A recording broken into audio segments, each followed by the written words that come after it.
Hi everyone. Today's video is going to be on the 7 weird habits that you will find most writers have.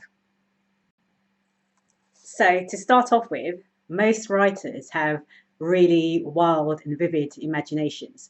So for example, something mundane, like if you're walking down the street and you find a penny on the road, a person who's not a writer will just pick up the penny, perhaps put it in their pocket and walk on or just ignore it.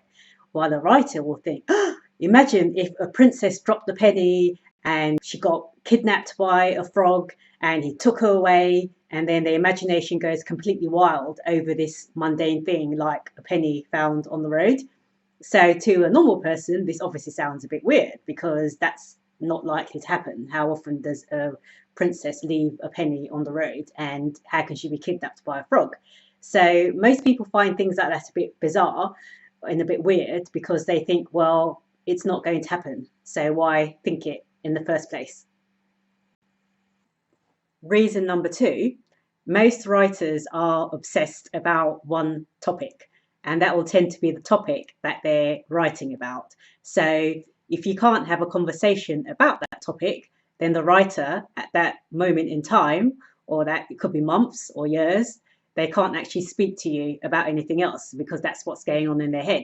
So that's why I think most writers tend to be introverts, because once they're writing a book, they're really immersed in it and obsessed with that topic. And if somebody else or the rest of the population don't find it interesting, they really have got nothing else to say.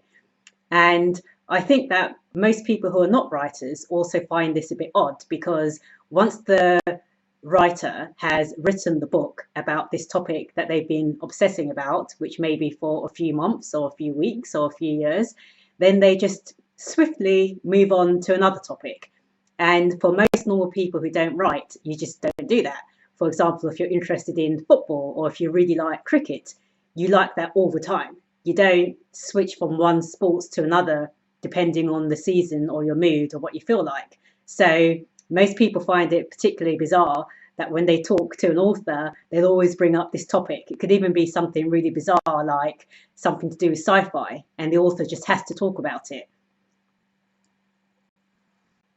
The third thing about authors is that they hate routine. So to a normal person who doesn't write, I'll put normal in inverted commas, they like to know what time they're waking up, what time they've got to be at school, what time they're going to be in the shower, what time they're going to be home for supper. To a writer, all these things are irrelevant, especially if the writer is in the middle of a book. In fact, they're not irrelevant, they're inconveniences. An author just wants to be able to wake up, go with the flow, eat when they want to eat, go to school when they want to go to school, and just or go to work as well, depending on obviously how old the writer is. As long as there's time in the day for the writer to sit down on their computer or with a notepad, take some notes, do some writing, they really don't care whether or not the world is organized and everything is in its place. Next, being a writer is actually quite paradoxical, because most writers want to write a bestseller, but they don't want the fame that comes with writing a bestseller. So people who don't write, when someone says, oh, I'm writing a novel, they immediately think, oh, you want to be like J.K. Rowling, you want everyone to know you, you want to walk down the street with people shouting your name and everyone knowing your books. And to most writers, that's the worst nightmare. They literally just want to write, have a fan base of people who know their writing, appreciate their writing and read their writing, and just enough money to be able to continue to write.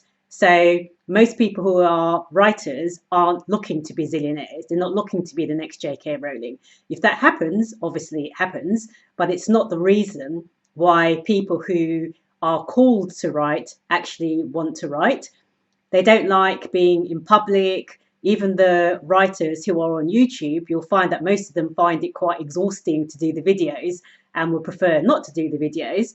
But because of the way publishing has changed, you do actually have to market yourself to some extent. So you can't be the writer who's just in the cupboard writing and then hope that someone's going to pick up your manuscript from the slush pile, because that's becoming a lot more rare.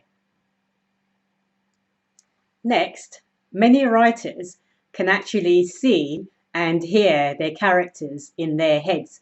just like when you're watching a movie. And to a lot of people, that's a bit strange. And you'll find that when an author says their character surprised them or did something different, it's because while they were interacting with the character in their head, like a movie, the character did something that the author hadn't jotted down in their notes or thought that the character would do. So it can be a conversation that went differently or a scene that went differently. And I tend to think that that's why some writers get writer's block. I think it's a fight between the character or the protagonist and what the writer actually wants to write. And then in the end, someone has to win that fight. And it's usually the character in the book. So you have to stop writing until you actually write what the character in the book wants you to write. The sixth weird habit of writers is that most of them tend to write in the night time. And when I say at night, I mean as in from 11 o'clock onwards, so the early morning. And even the ones who don't work late at night will wake up really early in the morning when other people are asleep to do their writing. I think it's a creativity thing. It's a lot more easy to be creative when you're by yourself and cocooned in darkness. And that makes it very difficult for a lot of writers to have a normal daytime job, because during the day, that's not when they're at their most creative or even at their most alert.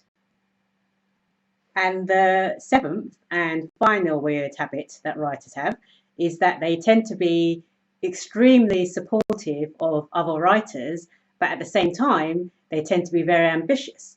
So the ambitiousness is not the same as, say, in the office environment or at school where you want to be the top of the class. With a writer, the ambitiousness is wanting to do the best that they can do with their book or their books, plural. And most people who are not writers find that a bit bizarre, because they think, why would you be supporting somebody else who's done a lot better than you or perhaps done a lot worse than you? To a writer, this is just them. It's a habit. They want to cheer people. They want to see other writers doing well, because it makes you feel happy that perhaps one day you can do that as well.